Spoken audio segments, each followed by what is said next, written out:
اعوذ باللہ من الشیطان الرجیم، بسم اللہ الرحمن الرحیم، الحمد للہ والصلاۃ علی اہلہا اما بعد۔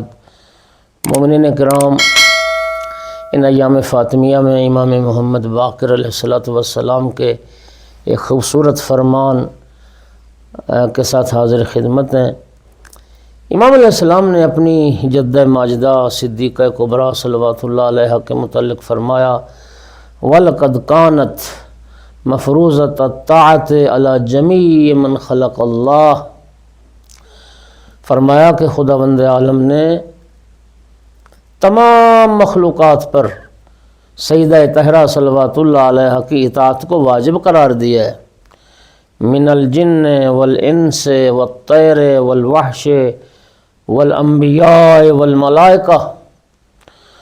صدیقہ کبریٰ صلوات اللہ علیہا کی اطاعت اللہ نے جنات پر، انسانوں پر، چرند پرند پر اور حتیٰ انبیاء اور ملائکہ پر بھی سیدہ طاہرہ کی اطاعت کو واجب قرار دیا۔ العظمۃ للہ وآخر دعوانا ان الحمد للہ رب العالمین۔